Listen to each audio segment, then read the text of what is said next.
देखिए किसी ने हाँ पूछा सर। है तो मैं बता दूं कि दो टाइप की पॉलिसी होती है। एक को हम बोलते हैं क्रेडिट पॉलिसी या फिर मॉनेटरी पॉलिसी, और दूसरे को हम बोलते हैं फिस्कल पॉलिसी। क्रेडिट पॉलिसी या फिर monetary policy is the major function of Reserve Bank of India, whereas fiscal policy is major concern of Government of India.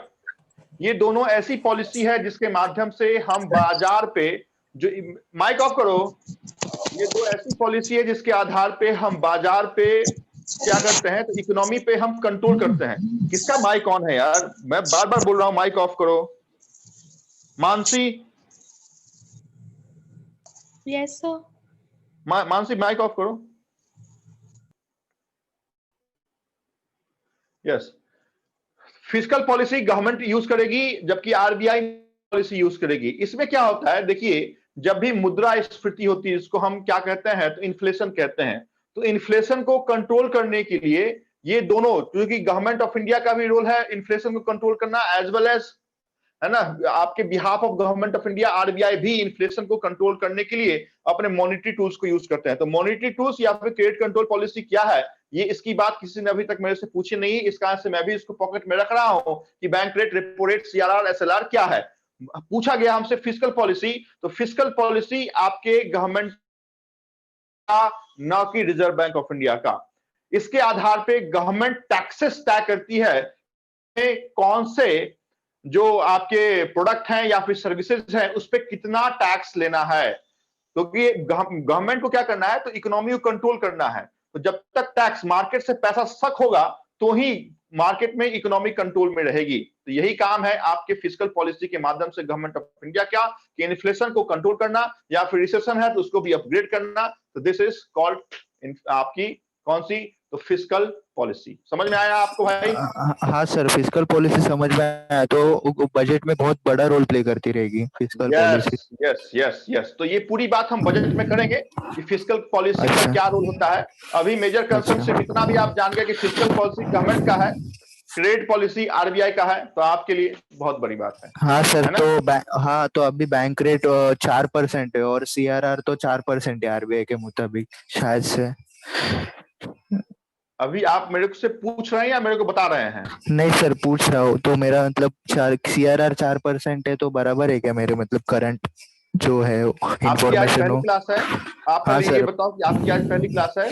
हाँ सर, मेरी पहली क्लास है पर ओके, तो आज आज आप एक काम करना, मेरा एक रिक्वेस्ट है कि चुपचाप सिर्फ मेरे को सुनते रहो, ठीक ओके है। Sir, sorry sir. आज पहली पहली क्लास में सिर्फ चुपचाप सुनने का, कान में रुई डाल लो कि आज मुझे सिर्फ सर को सुनना है, बोलना कुछ नहीं है, ठीक है। अगले क्लास से आप पूछने के लिए स्वतंत्र हैं। ओके, ठीक। Okay sir, sorry sir. चलो आगे।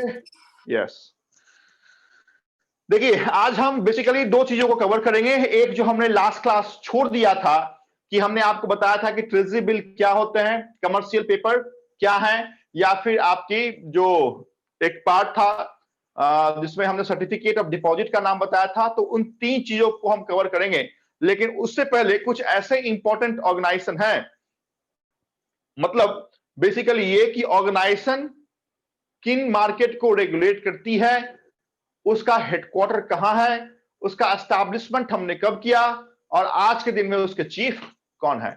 ध्यान से सुने मेरे को। इंडिया की जो फाइनेंस है, जिसको हम कहते हैं फाइनेंशियल सिस्टम, आपसे पूछा जाए कि who of the following is the regulator of Indian financial market, answer is neither reserve Bank of India, nor security exchange board of India, and nor insurance regulatory development authority of India, that is IRDA। India की finance को ये तीनों मिलके regulate करते हैं। तो right answer is all of the above. फिर से मैं बोलता हूं, who of the following is the regulator of Indian financial market? Answer is RBI along with SEBI along with IRDA। दूसरा आपसे पूछा जाए कि मनी मार्केट, जो मनी मार्केट बैंक और एनबीएफसी पे चलता है, इस मार्केट को कौन रेगुलेट करता है। अभी क्वेश्चन फाइनेंशियल मार्केट से हट गया है, अभी क्वेश्चन सिर्फ मनी मार्केट पे आ गया है, सिर्फ बैंक पे आ गया है, सिर्फ एनबीएफसी पे आ गया है। Answer is reserve Bank of India, जिसका एस्टैब्लिशमेंट मुंबई में तो हमने नहीं किया था, बेसिकली कोलकाता में हमने किया था, बट आज के डेट में उसका हेडक्वार्टर मुंबई में है, आपके शहर में है। 1935 में इसका एस्टैब्लिशमेंट हमने किया है और चीफ गवर्नर शक्तिकांत दास काम कर रहे हैं। फिर आपसे दूसरी बात पूछी जाएगी, कैपिटल मार्केट को रेगुलेट कौन करता है, या फिर स्टॉक एक्सचेंज को रेगुलेट कौन करता है, या फिर मर्चेंट बैंक को रेगुलेट कौन करता है, या फिर कमोडिटी मार्केट को रेगुलेट कौन करता है, या फिर म्यूचुअल फंड को रेगुलेट कौन करता है, या फिर क्रेडिट रेटिंग एजेंसीज जिसको हम कहते हैं सिबिल है, क्रिसिल है, इकरा है, सेमरा है, इन सारे को रेगुलेट कौन करता है? आंसर आप उस ऑर्गेनाइजेशन को देंगे जिसके चीफ अजय त्यागी आज काम कर रहे हैं। का एस्टैब्लिशमेंट आपके शहर मुंबई में 1988 में हमने किया है। संवैधानिकता का पावर 1992 में हमने दिया है। नाम security exchange board of India है। और तीसरा वो ऑर्गेनाइजेशन जिसका एस्टैब्लिशमेंट हमने आपके इंश्योरेंस मार्केट को रेगुलेट करने के लिए किया है, का हेडक्वार्टर हैदराबाद में है और नाम है IRDA, insurance regulatory development authority of India. तो ये जो तीन बड़े हैं जिसको संयुक्त रूप से ज्वाइंटली हम कहते हैं इंडियन फाइनेंशियल मार्केट को रेगुलेट करते हैं, वहां से हम शुरुआत करेंगे।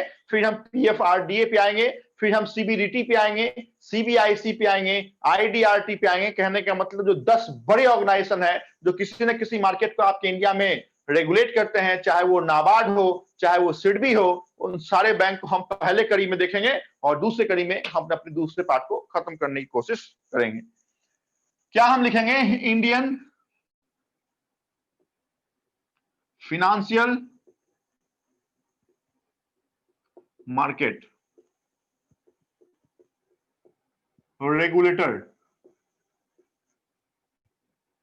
कौन है? क्या आंसर देंगे? RBI, सेबी और IRDA। आंसर हम देंगे RBI, उसके बाद सेबी, उसके बाद IRDA। IRDA का एस्टैब्लिशमेंट हमने 1999 में किया है, सेबी का एस्टैब्लिशमेंट हमने 1988 में किया है, बट जो हमने पावरमेंट दिए हैं सेबी को वो 4 सालों के बाद दिए हैं, और RBI का एस्टैब्लिशमेंट हमने 1935 में किए हैं। RBI का हेडक्वार्टर आपके शहर में है और आपकी शहर इकोनॉमिकल कैपिटल है मुंबई। सेबी का भी जो हेडक्वार्टर है वो मुंबई में है। देखिए फिर से बोलता हूं, RBI का एस्टैब्लिशमेंट मुंबई में नहीं हुआ है, बट आज के डेट में जो हेडक्वार्टर है वो मुंबई में है, और IRDA की हेडक्वार्टर जो है वो आपकी हैदराबाद में है। इस RBI के चीफ जिसको हम कहते हैं गवर्नर, नाम क्या है? शक्तिकांत दास। दूसरा, सेबी के चीफ का नाम अजय त्यागी। और IRDA के चीफ का नाम, ये दिख रहा है ना क्या मैं लिख रहा हूं? सुभाष चंद्र कुंटिया।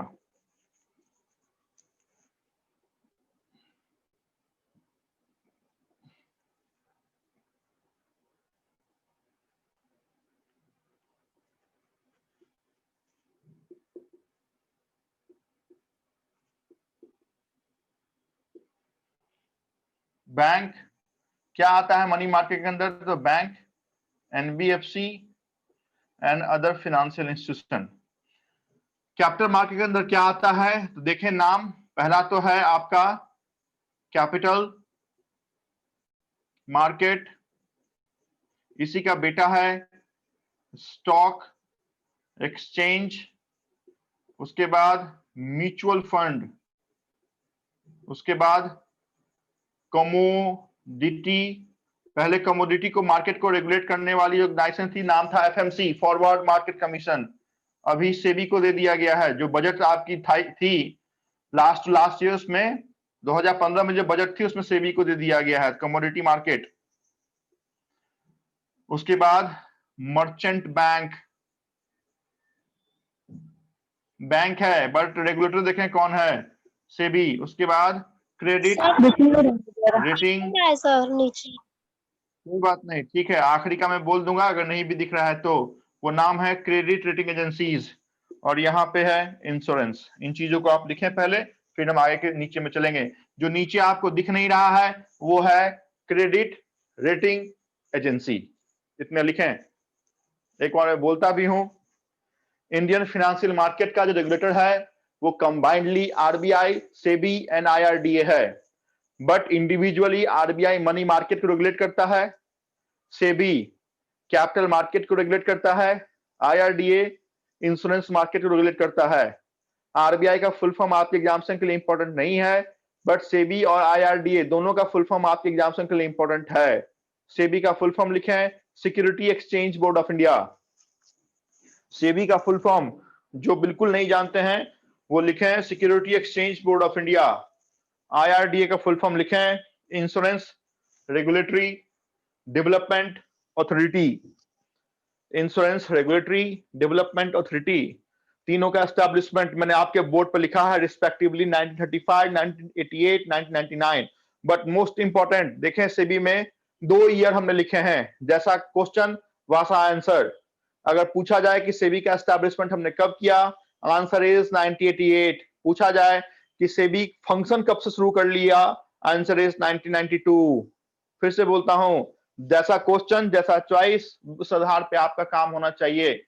ऐसा नहीं कि रट्टा मार लिया है 88 और ऑप्शन में 1992 दिखे, उस समय नन ऑफ दिस पर टिक मार्क मत कर दीजिएगा।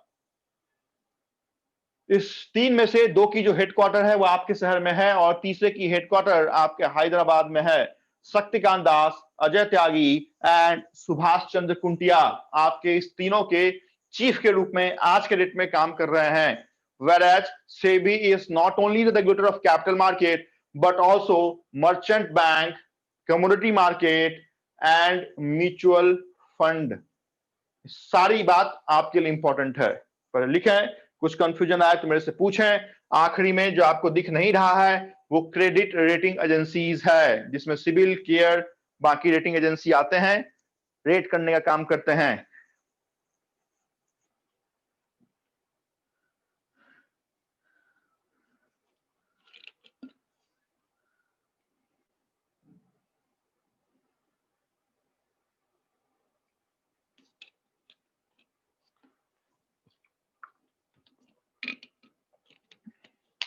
हेलो सर, बोलिए। 1992 का आपने क्या बोला? Functioning, SEBI started functioning in the year 1992। और दूसरे शब्द में आप ये लिख सकते हैं, सेबी कॉन्स्टिट्यूशनल, लास्ट वो रह गया मेरा। सेबी गॉट कॉन्स्टिट्यूशनल एम्पावरमेंट इन 1992। फिर से बोलता हूं, SEBI was established in 1988 and started functioning in 1992 और received empowerment from government of India in 1992। RBI में लास्ट में क्या लिखा है? हाँ जी, लास्ट ना, आरबीआई में लास्ट हमने आरबीआई के 3 पार्ट किए हैं, bank, NBFC and financial institution. कि जो ये आरबीआई है जो मनी मार्केट को इंडिविजुअली रेगुलेट करता है, वो बैंक को भी लाइसेंस देता है, एनबीएफसी को भी लाइसेंस देता है, या अदर जो फाइनेंशियल इंस्टीट्यूशन है उनको भी आरबीआई ही लाइसेंस देता है। सर एसबीआई में लास्ट में लिखा है वो? एसबीआई किधर लिखा हुआ दादा? सेबी कैपिटल। सेबी में आखिरी का जो लिखा है वो है credit rating agency. Credit rating agency जो आखिरी में लिखा हुआ है, संभवतः मैं थोड़ा सा पीछे कर देता हूं तो आपको आसानी से दिखेगा।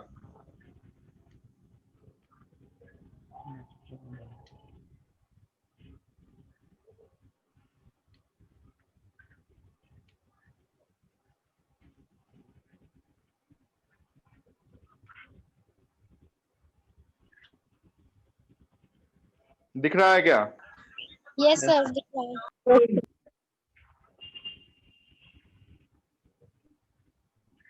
चलो हटाओ। यस।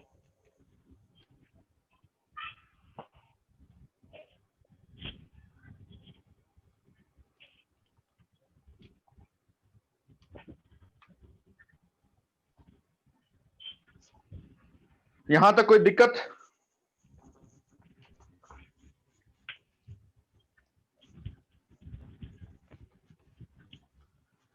यहां तक कोई दिक्कत?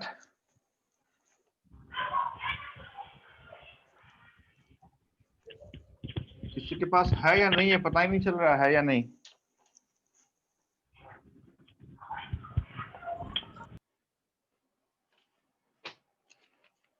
No sir. चलिए, अभी बात आती है, यहां पर लिखता हूं ऑर्गेनाइजेशन, यहां पर लिखता हूं मार्केट, यहां पर लिखता हूं ईयर, यहां पर लिखता हूं हेडक्वार्टर और यहां पर लिखता हूं चीफ। ऑर्गेनाइजेशन में कौन सा, तो फोर्थ लिखेंगे हम TRAI, ट्राई। मार्केट कौन सी होगी? टेलीकॉम, जो भी आपकी जियो है, एयरटेल है, सबको कंट्रोल, सबके लिए एट पार रूल बनाने वाला ट्राई है। का एस्टैब्लिशमेंट हमने 1997 में किया है। हेडक्वार्टर आपकी कैपिटल में है। किधर है कैपिटल आपकी? तो दुबई है ना आपकी कैपिटल, दिल्ली। और राम सेवक Sharma is the chief. Try, try के बाद, ट्राई जो मैंने लिखा है वो दिख रहा है ना? हाँ, यस सर, यस। उसके बाद PFRDA,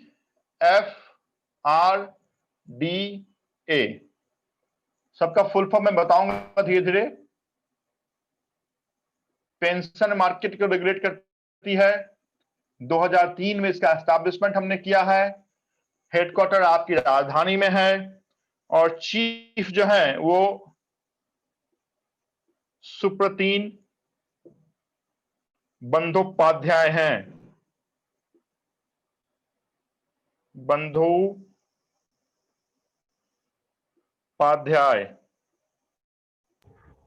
सर ऊपर का वो चीफ का नाम क्या लिखा है? एक मिनट पहले लिखने दो, उसके बाद सब बताता हूं। PFRDA के बाद CBDT, उसके बाद CBIC, उसके बाद NPCI, उसके बाद नाबार्ड, उसके बाद सिडबी, उसके बाद एक आखिरी में IDBRT। CBDT किसको कंट्रोल करेगी? Direct tax. CBIC किसको कंट्रोल करेगी? Indirect tax. इन दोनों का एस्टैब्लिशमेंट कब हमने किया है? तो एक ही साल हमने किया है। हेडक्वार्टर आपके कहां पे है? तो headquarter is in your capital. जहां पे PFRD का है वहीं पे CBDT का भी है, वहीं पे CBIC का भी है। अभी CBDT का मैं चीफ लिख रहा हूं, यहां पे लिख रहा हूं, तो ध्यान से देखिएगा, उल्टा ऊपर नीचे ना हो जाए। CBDT के चीफ प्रमोद, ये मोदी साहब का भाई है, याद रखने के लिए एक्चुअल में मत समझ लीजिएगा। प्रमोद मोदी, मोदी लिखा हुआ है तो समझ जाए टैक्स का वो हेड है, डायरेक्ट टैक्स का।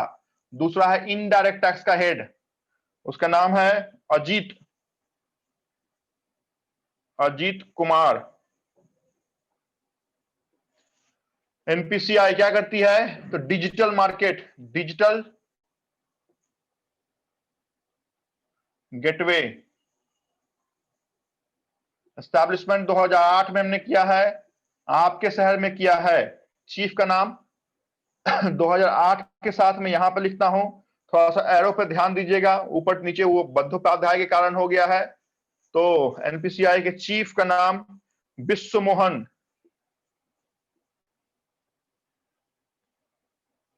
विश्व मोहन महापात्रा।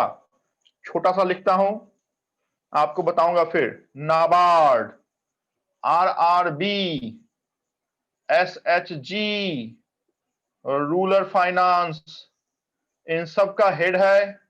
का एस्टैब्लिशमेंट 1982 में हमने किया है, आपके शहर में किया है। एंड चीफ बहुत इंपॉर्टेंट, चीफ का नाम गोविंद राजुलू है, राजुलू। पहले चीफ आपके जो थे नाबार्ड के वो अभी नहीं है। सिडबी, सिडबी हेड है मुद्रा की, मुद्रा जो स्कीम गवर्नमेंट ऑफ इंडिया की है, micro unit development refinance agency. और MSME, micro small and medium enterprises का एस्टैब्लिशमेंट 1990 में हमने किया है। उत्तर प्रदेश की राजधानी में है, LUCKNOW, लखनऊ। और चीफ का नाम DEVANDRA, देवेंद्र कुमार साहब हैं। और IDBRT क्या है तो डिजिटल साइन। 1996 में इसका एस्टैब्लिशमेंट हमने वहीं पे किया जहां पे आपकी IRDA का हेडक्वार्टर है, हैदराबाद। और आखिरी चीफ में लिख रहा हूं AS राम शास्त्री। अभी जिनको कुछ नहीं समझ में आया वो मैं वन बाय वन करके बताऊंगा। देखें ऊपर से, ट्राई टेलीकॉम मार्केट को रेगुलेट करती है, एस्टैब्लिशमेंट 1997 में हमने किया है, दिल्ली में किया है। राम सेवक शर्मा उसके चीफ हैं, राम सेवक शर्मा। तब ट्राई का फुल फॉर्म पहले लिख लीजिए, telecom regulatory authority of India. Telecom regulatory authority of India, try telecom market 1997, आपकी कैपिटल एंड राम सेवक शर्मा। उसके बाद हम आते हैं PFRDA पे। PFRDA का फुल फॉर्म लिखा है पेंशन फंड रेगुलेटरी। PFRDA का फुल फॉर्म लिखा है pension fund regulatory development authority. चूंकि पेंशन फंड को रेगुलेट करती है, जिसका से मार्केट पेंशन है ना, 2003 में इसका एस्टैब्लिशमेंट हमने किया है। जो भी आपकी पेंशन है, जो भी रिटायर होंगे या अभी जो आप बैंक ज्वाइन करेंगे, pension fund regulatory, pension fund FUND, pension fund regulatory development authority of India. PFRDA pension market को रेगुलेट करती है। 2003 में इसका एस्टैब्लिशमेंट हमने आपकी राजधानी में किया है, दिल्ली में किया है ना। जितने भी पेंशन स्कीम है, चाहे वो अटल पेंशन योजना हो या फिर NPS, जो ऐसे आप बैंक ज्वाइन करेंगे तो बहुत सारी ऐसी बैंक हैं। यहाँ पे अच्छी बात आई है तो मैं आपको थोड़ा सा इंफॉर्मेशन दे देता हूं। RBI and SBI are the only two organisation, are the only two banks जहां पे PF भी है और पेंशन भी है। अदरवाइज आप इन दो बैंकों को छोड़ के और किसी और भी नेशनलाइज बैंक को आप ज्वाइन करेंगे IBPS के through, you will have only one option, either PF और पेंशन। ठीक है, इसका मतलब कि जब आप रिटायर होंगे तो संभवतः कहीं ना कहीं 40-45 लाख का डिफरेंस आपके पास आएगा। तो अगर RBI SBI में जाना है, काम थोड़े से बड़े करने पड़ेंगे। अगर चिंती चोट बैंक में जाना है तो ठीक है, वो आपको डिसीजन है। Delhi Supratim Bandyopadhyay is the chief of PFRDA। चलूं आगे। अरे बोलो, अब बोलते ही नहीं है। CBDT फुल फॉर्म लिखिए, Central Board of Direct Tax. Central Board of Direct Tax, property tax हो, प्रोफेशनल टैक्स हो, इनकम टैक्स हो, ये ऐसे टैक्स हैं जो डायरेक्ट टैक्स हैं। Other than these tax, all tax are indirect tax. जो पहले अलग अलग नाम हुआ करता था, कस्टम ड्यूटी अलग है, एक्साइज अलग है, ये फलाना ढिमका अलग है, अब ये सारे बंद होके एक टैक्स वन नेशन की हमने बात CBIC के अंदर की है, central Board of indirect tax and custom. क्योंकि अभी इनडायरेक्ट टैक्स में बाकी तमाम टैक्स आ गए हैं, इस कारण से इनडायरेक्ट है और कस्टम ड्यूटी आज भी GST से अछूता है। तो इनडायरेक्ट टैक्स में तमाम टैक्स एंड कस्टम, इस कारण से फुल फॉर्म हो गया central Board of indirect tax and custom. पहले नाम था central Board of excise and custom, CBEC था, अभी वो नाम CBIC हो चुका है, central Board of indirect tax and custom. क्योंकि इनडायरेक्ट टैक्स के अंदर तमाम 33 टैक्सेस आ चुके हैं जब से आपकी टैक्सेस, आपकी GST आई है, एंड कस्टम अभी भी है। तो सीबीडीटी डायरेक्ट टैक्स को मॉनिटर करेगा, सीबीआईसी इनडायरेक्ट टैक्स को मॉनिटर करेगा। दोनों का एस्टैब्लिशमेंट 1944 में ही हमने आपकी राजधानी में किए हैं, बट दोनों के चीफ अलग अलग है। Pramod Modi the chief of Direct tax and Ajit Kumar IAS is the chief of indirect tax.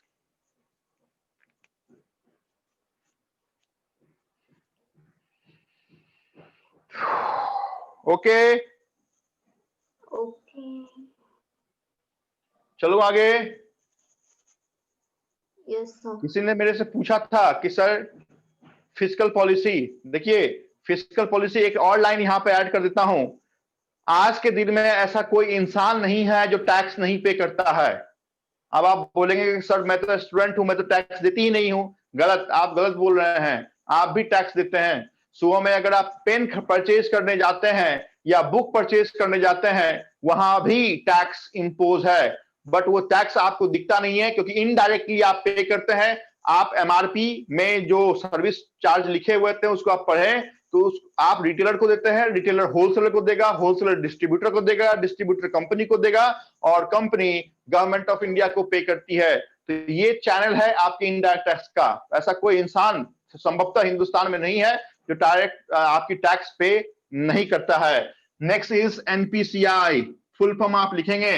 सबका फुल फॉर्म मैं बता रहा हूं, बोर्ड पर नहीं लिखा हूं क्योंकि स्पेस कम है, लेकिन बता रहा हूं तो लिखना आपका फर्ज और कर्तव्य दोनों है। NPCI national Payment Corporation of India. National Payment Corporation of India ऐसी कोई क्लास बैंकिंग की नहीं हुई है जिसमें मैंने NPCI का जो नाम है अपने जुआ से नहीं लिया हूं। National Payment Corporation of India, जितने भी आपके डिजिटल गेटवे हैं, चाहे वो रुपे कार्ड हो, चाहे वो AEPS हो, चाहे वो ABPS हो, चाहे वो CTS हो, चाहे वो भीम पे हो, चाहे वो UPI हो, चाहे वो भारत बिल पेमेंट्स BBPS हो, या फिर आपकी NFS हो, नेशनल फाइनेंशियल स्विच हो, इन सब का बाप एक ही है, National Payment Corporation of India. 2008 Mumbai, Vishwamohan Mahapatra. लिखें NPCI में National Payment Corporation of India. All digital gateway, जितने भी नाम मैंने बताए हैं, इस पे एक पूरा 20 से 25 मिनट का मैंने आपको लेक्चर भी दिया था कि ये सारा काम NPCI करती है। 2008 में मुंबई में, सॉरी यहां पे गलत लिखा हुआ, दिल्ली नहीं होगा, मुंबई में, मुंबई है, मुंबई में इसका एस्टैब्लिशमेंट हमने किया है और चीफ विश्वमोहन महापात्रा हैं।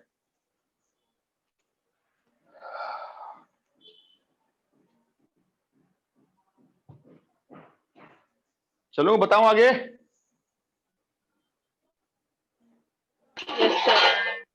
Yes sir. NABARD, national bank of agriculture and rural development. ये नाबार्ड है, नेशनल बैंक ऑफ एग्रीकल्चर। आप लिख भी सकते हैं national bank of agriculture and rural development.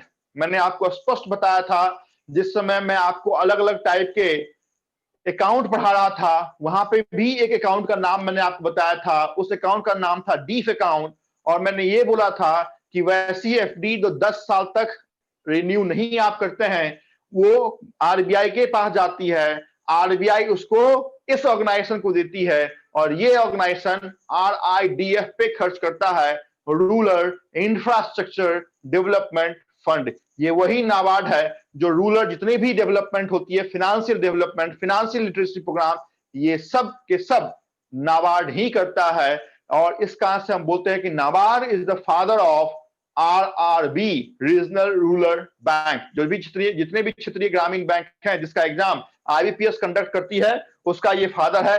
Plus SHG, self help group, स्वयं सहायता समूह हम बोलते हैं। जनरली 10 से ज्यादा मेंबर का एक ग्रुप तैयार करके उनको बैंक फाइनेंस करती है ताकि एक छोटा सा कोई भी उद्योग चालू कर सकते हैं रूरल बिजनेस को रोटेशन में लाने के लिए। तो इन सब का फादर नाबार्ड है। का एस्टैब्लिशमेंट 1982 में हमने किया है, मुंबई में हमने किया है, एंड गोविंद रोजुलू इसके चीफ हैं। जी, मुंबई या दिल्ली? हाँ, नाबार्ड, नाबार्ड मुंबई या दिल्ली? देखो डैश डैश लिखा हुआ है और उस डैश डैश के ऊपर क्या लिखा हुआ है? हेडक्वार्टर में डैश डैश है ना? वो पहले दिल्ली था इसलिए नहीं, पहले के बाद छोड़ दो, अभी उसके ऊपर क्या लिखा हुआ है? मुंबई।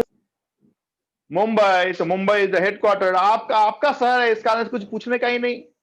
आपके शहर में LIC है, आपके शहर में RBI है, आपके शहर में नाबार्ड है, आपके शहर में NPCI है, लेकिन जो आपके शहर में नहीं है उस पर ध्यान देने का।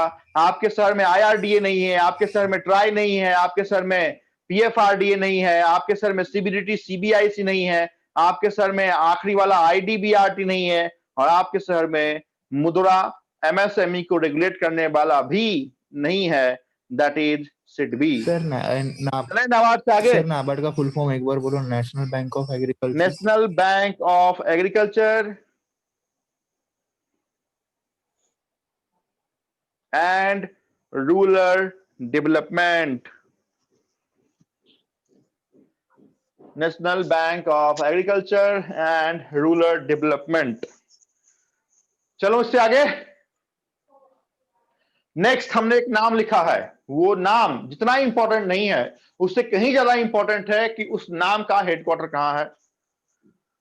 उस नाम का हेडक्वार्टर आपके सबसे देश के राजधानी आपके योगी जी के शहर में है। सबसे बड़ा जनसंख्या वाला जो प्रदेश है, 22 करोड़ की आबादी वाला, वो उत्तर प्रदेश है, जिसके मुखिया आपके योगी साहब हैं, और उसकी राजधानी आपकी लखनऊ है। और यही वो लखनऊ है जहां पे SIDBI SIDBI small industrial development bank of India का हेडक्वार्टर है, जो मुद्रा जैसी बड़ी स्कीम और MSME जितने भी लघु फाइनेंस होते हैं, लघु एवं सूक्ष्म फाइनेंस, उस सभी को रेगुलेट करने वाला का एस्टैब्लिशमेंट हमने किया है 1990 में। लिखें SIDBI, फुल फॉर्म लिखें small industrial development bank of India. Small industrial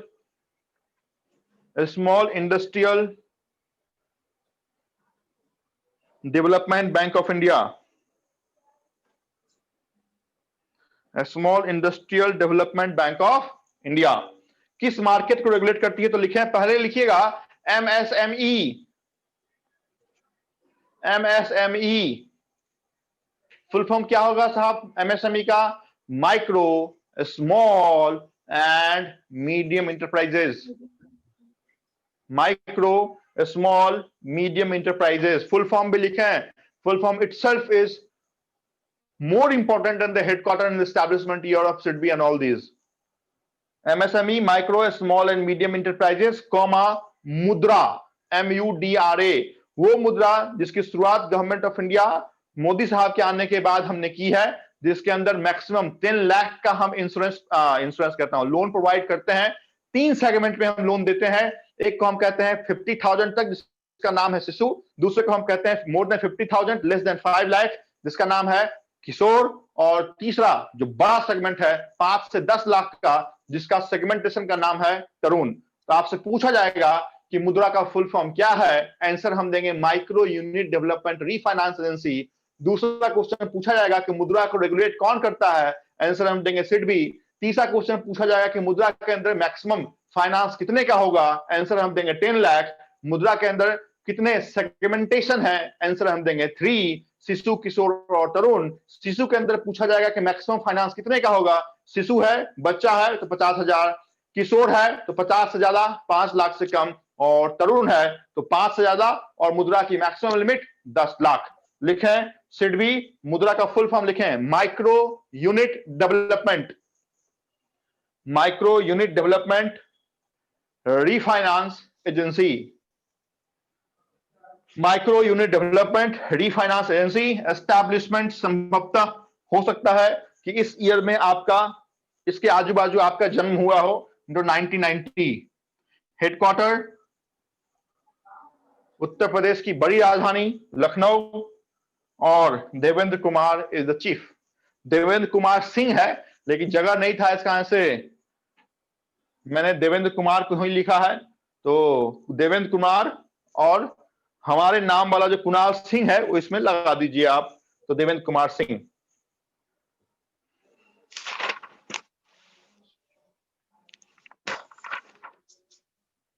next लिखें मोस्ट इंपॉर्टेंट IDBRT।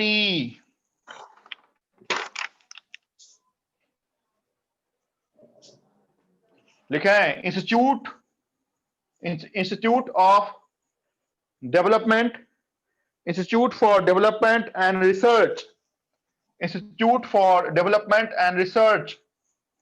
IDBRT का फुल फॉर्म लिखें, institute for development and research in banking technology, institute for bank development and research in banking technology. Market में आप लिख लीजिए digital signature, digital signature.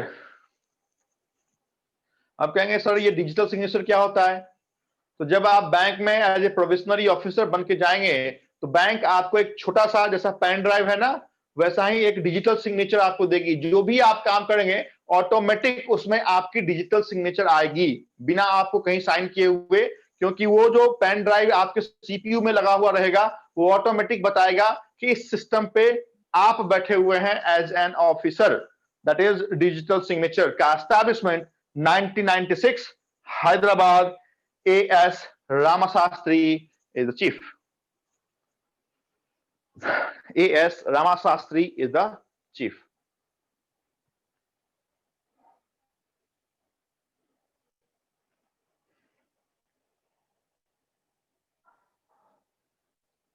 चलो first वाले का फुल फॉर्म बताइए।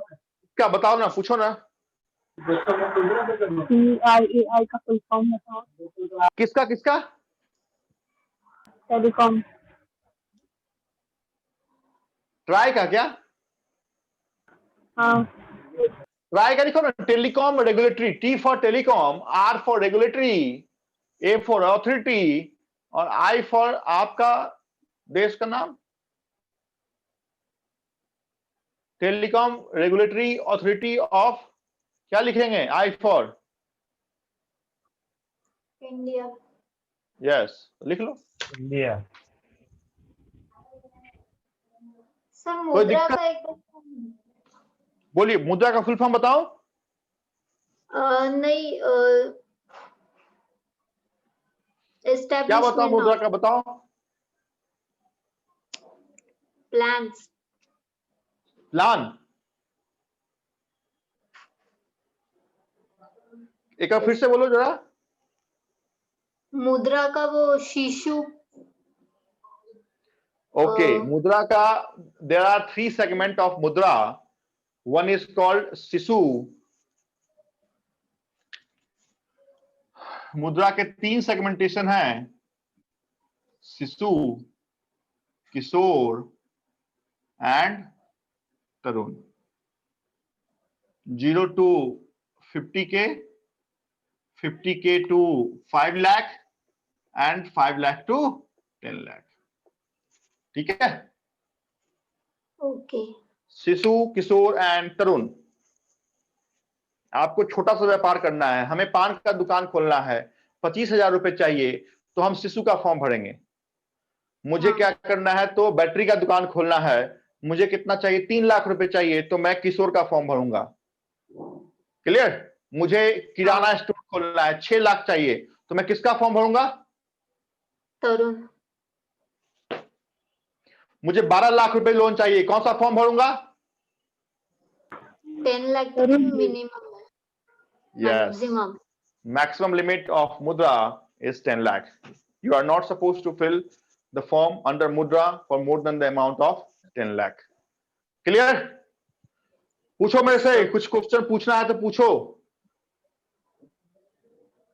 पहले ही मैंने बोला है, बेहिचक बेबाक कोई भी क्वेश्चन, एकदम मैं तो कहता हूं बिल्कुल ABCD वाला क्वेश्चन मेरे से पूछिए। जैसे आज आते ही मेरे से किसी ने पूछा, सर ये फिस्कल पॉलिसी बताओ, बहुत अच्छा लगा, लेकिन जैसे ही उसने पूछा ना, उसके पूछने से मैं समझ गया था कि उसका आज पहला क्लास है, क्योंकि अगले क्लास में पूछेगा ही नहीं मेरे से। तो अगले क्लास में क्या होगा, वो आपके साथ घुल मिल जाएगा, वो देखेगा अरे कोई तो पूछता ही नहीं है, मैं क्यों पूछूं। नहीं सर, ऐसा नहीं है, मैं पूछेगा, जब मुझे क्वेश्चन पूछेगा ना तो मैं पूछेगा सर। पूछेगा ना? वेरी हाँ गुड, सर। पूछेगा तो हम बताएगा, तुम टेंशन मत लो, तुम सिर्फ पढ़ते जाओ, मेरा पूरा गाइडेंस आपके साथ रहेगा, डोंट वरी। 12 साल का एक्सपीरियंस पढ़ाने का इतना बड़ा है, और खुद जब 2-3 साल अगर खुद भी अगर जूझता है कोई भी इंसान अपने आप को कंपटीशन से बाहर निकालने के लिए, तो इतना आसान होता नहीं है। इसका से कोई भी क्वेश्चन कभी भी आप मेरे से पूछ सकते हैं, लेकिन कोई पूछता ही नहीं ना। जो सर बता रहे हैं वो ब्रह्मा का लकीर है। सर ने बोला कि आरबीआई का हेडक्वार्टर चेन्नई में है। यस सर, चेन्नई में है। आपने जो बोला वो 100% सर ब्रह्म वाक्य है। चलूं आगे? यहाँ पे कोई शक, कोई क्वेश्चन, कोई नहीं आंसर? नहीं सर। चलो,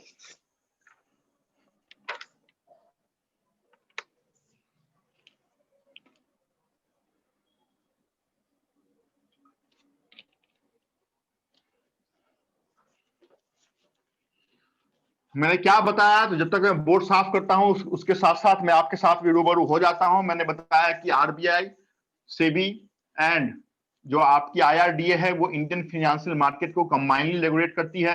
आरबीआई उसमें मनी मार्केट को रेगुलेट करता है, जिसका एस्टैब्लिशमेंट 1935 में हमने किया था। आज की डेट में उसकी हेडक्वार्टर मुंबई में है और उसका जो चीफ है वो शक्तिकांत दास गवर्नर के रूप में काम कर रहे हैं। सेबी कैपिटल मार्केट की रेगुलेटर है, न सिर्फ कैपिटल मार्केट को रेगुलेट करती है, stock exchange, merchant bank, rating agencies, commodity market, है ना, म्यूचुअल फंड, इन सबको रेगुलेट करने वाली सेबी है। का एस्टैब्लिशमेंट 1988 में हमने किया था। हमने इंपावरमेंट या फंक्शनिंग सेबी का 1992 से किया है। अजय त्यागी उसके चीफ हैं। और तीसरा हमने इंश्योरेंस मार्केट के लिए बताया था कि सुभाष चंद्र कुंटिया उसके चीफ हैं। 1999 में हमने इसका एस्टैब्लिशमेंट हैदराबाद में किए हैं। फिर हमने पीएफआरडी ए बताया कि इस पीएफआरडीए का एस्टैब्लिशमेंट 2003 में हमने किया है और दिल्ली में हमने किया है। पेंशन फंड मार्केट को ये रेगुलेट करती है। सीबीडीटी एंड सीबीआईसी दोनों टैक्स को रेगुलेट करने वाली ऑर्गेनाइजेशन है। एक डायरेक्ट को करती है, दूसरा इनडायरेक्ट टैक्स एंड कस्टमर को करती है, जिसका एस्टैब्लिशमेंट हमने एक ही साल किए हैं। 1944 हमने आजादी से पहले किए हैं और इसकी हेडक्वार्टर दिल्ली में है। फिर हमने आरआरबी, एसएचजी का हमने फादर बताया, नाबार्ड को बताया। 1982 में इसका एस्टैब्लिशमेंट हमने मुंबई में करवाया और गोविंद साहब को इसका चीफ बताया। फिर हमने सिडबी पे आपको लेके आए। सिडबी एमएसएमई की रेगुलेटर है, मुद्रा की रेगुलेटर है और इसका एस्टैब्लिशमेंट उत्तर प्रदेश की राजधानी लखनऊ में है। 1990 में हमने किए हैं। और आखिरी में डिजिटल सिग्नेचर के फादर के रूप में आईडीबीआरटी का नाम हमने आपके साथ बताया है। एएस रामाशास्त्री का नाम मैंने आपके साथ बताया है और इसका एस्टैब्लिशमेंट भी 1996 में हमने हैदराबाद में किए हैं। इतनी बात मैंने आपके साथ शेयर की है। 2 मिनट का विराम, 2 मिनट के विराम के बाद आपके साथ मिलेंगे, तो हम आखिरी के क्लास को कंटिन्यू करेंगे। 2 मिनट का विराम।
यस, आवाज आ रही है? Yes, sir.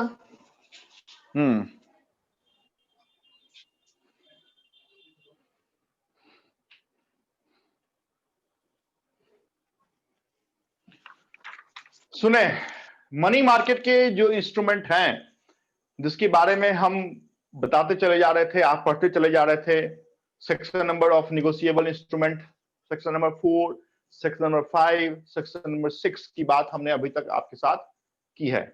चाहे वो प्रोमिसनरी नोट हो या फिर बिल्स ऑफ एक्सचेंज हो या फिर चेक हो, जो आपके निगोशिएबल इंस्ट्रूमेंट के सेक्शन नंबर 4, 5 और 6 में रिस्पेक्टिवली लिखा हुआ है कि नहीं? जो आज के क्लास में नए हैं उनको छोड़ के बाकी को समझ में आ रहा है क्या बोल रहा हूं मैं? Yes, sir. अभी जाने कि बैंक हो या फिर गवर्नमेंट हो या फिर कोई प्राइवेट ऑर्गेनाइजेशन हो, इन सबको पैसे की जरूरत पड़ती है। गवर्नमेंट को ही पैसे की जरूरत पड़ती है तो वो भी क्या करता है, तो हमसे और आपसे पैसे मांग सकता है। एक बैंक को भी पैसे की जरूरत पड़ती है तो बैंक भी हमसे पैसे मांग सकता है, और एक बड़ी कंपनी को, प्राइवेट कंपनी को भी पैसे की जरूरत पड़ सकती है, वो भी हमसे पैसे मांग सकता है। तो इसी 3 चीज पे हम आज ध्यान देंगे कि जब पैसे की जरूरत गवर्नमेंट को पड़ेगी तो क्या करेगा, पैसे की जरूरत अगर बैंक को पड़ेगी तो क्या करेगा, और पैसे की जरूरत एक प्राइवेट कंपनी, बड़ी प्राइवेट कंपनी को पड़ेगी, रिलायंस को पड़ेगी, टाटा को पड़ेगी, तो क्या करेगा। अगर गवर्नमेंट को पैसे की जरूरत है, गवर्नमेंट मार्केट में जिस बिल को इंट्रोड्यूस कर सकता है on behalf of government of India, RBI के पास सिर्फ पावर है ट्रेजरी बिल को इशू करने का। क्या बोला मैंने? कोई बोलो, क्या बोला? आरबीआई के पास सिर्फ पावर है ट्रेजरी बिल इशू करने का on behalf of government. Yes, इसका मतलब तो ये आप जान गए कि गवर्नमेंट को जब जरूरत पड़ेगी तो आरबीआई को बोलेगा कि एक बिल को इशू करो, उस बिल का नाम होगा ट्रेजरी बिल। इन तीनों में से हर एक जो भी मैं बताने वाला हूं वो आज समझिए किस फॉर्म में इशू किया जाएगा, तो हमेशा और हमेशा प्रोमिसनरी नोट के फॉर्म में इशू किया जाएगा। आई होप कि प्रोमिसनरी नोट क्या होता है ये फिर से मुझे रिपीट करने की जरूरत नहीं पड़े। प्रोमिसनरी नोट में एक पार्टी दूसरे पार्टी को एक फिक्स डेट पे पैसे देने का वादा करता है, यस और नो? Yes, sir. तो कितने दो, there are 2 party in promissory note, one is drawer and second is payee। तो सिमिलरली जितने भी मैं ट्रेजरी बिल कौन से फॉर्म में होगा, आपसे पूछा जाएगा कि treasury bill can be issued in the form of option number first promissory note, option number 2 bills of exchange, option number 3 bank guarantee, option number 4 letter of credit। Answer क्या दीजिएगा? Promissory note. Promissory note. And always promissory note. यहां तक इस 2 line में कोई दिक्कत? ध्यान से सुने कि मैं क्या बोल रहा हूं। इस 2 लाइन में कोई दिक्कत? नहीं सर। No, sir. मेरा जो पूरा उत्साह है ना वो ठंडा हो जाता है। मनी मार्केट है, इस कारण से मनी मार्केट हम बेसिकली उस मार्केट को बोलते हैं जो शॉर्ट टर्म में डील करता है। हो ना हो, the maturity of treasury bill is maximum for 1 year. Money market हमेशा बोलेगा 1 साल के अंदर हम खत्म हो जाएंगे, तो मैच्योरिटी कितने की है? मैक्सिमम 365 डेज की इसकी मैच्योरिटी होगी। ट्रेजरी बिल मिनिमम कितने रुपए का इशू किया जाएगा? Minimum 25,000 and multiple of 25,000। कहने का मतलब यह है कि अगर on behalf of government of India RBI ने ट्रेजरी बिल को मार्केट में इंट्रोड्यूस किया है और आपके पास 30,000 रुपए हैं, आप कितने ट्रेजरी बिल परचेज कर सकते हैं? एक सिंगल, क्योंकि जब भी ट्रेजरी बिल इशू होगा 25,000 एंड मल्टीपल में होगा।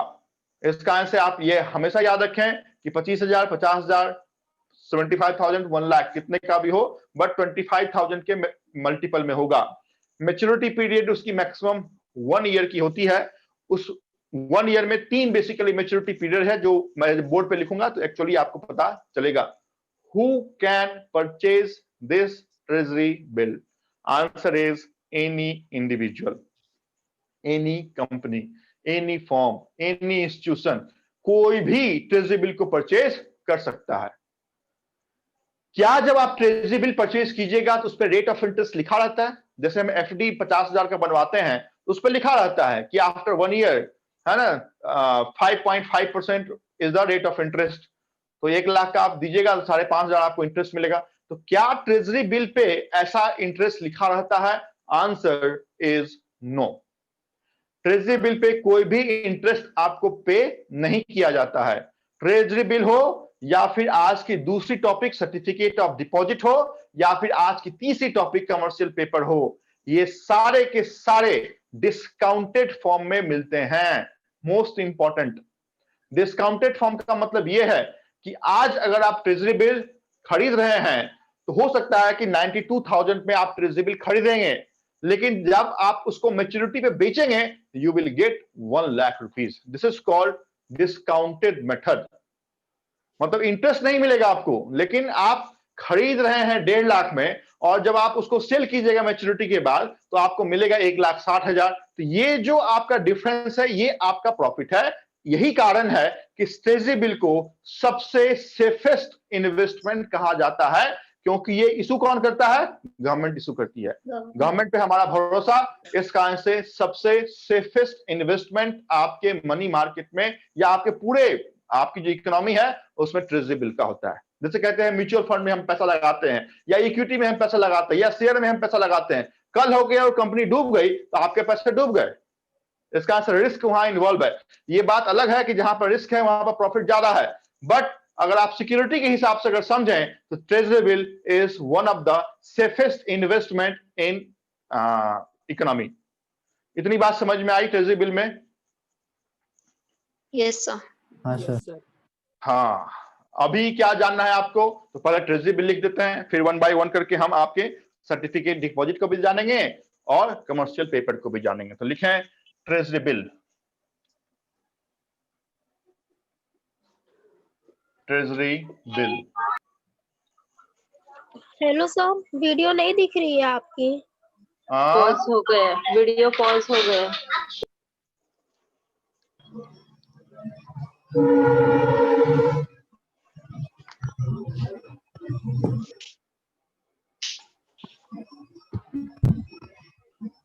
वेट करो, वेट करो, वेट। आवाज आ रही है ना? यस यस यस, वेट करो।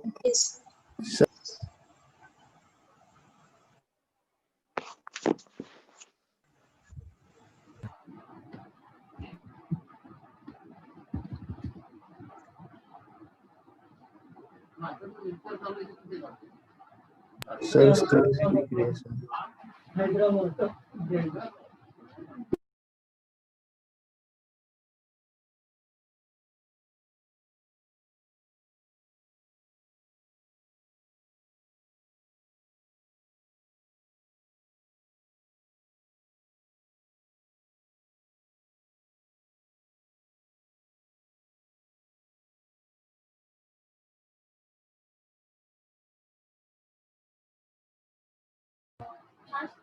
ठीक है,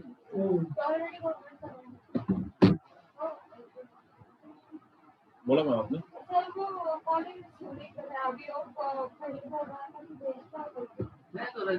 नहीं नहीं,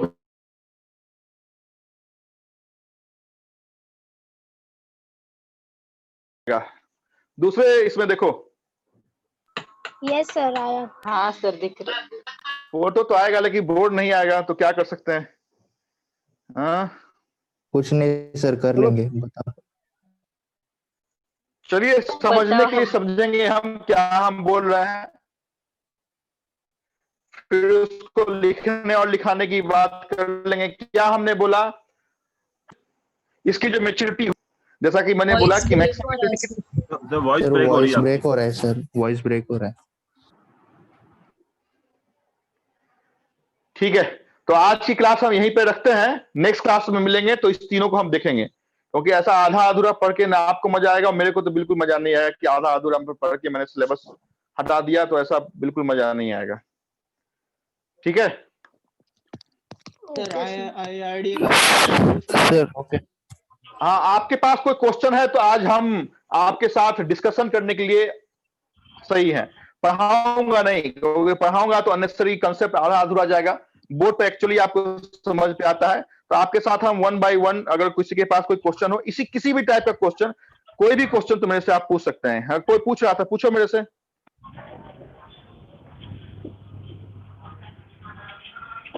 कोई क्वेश्चन है?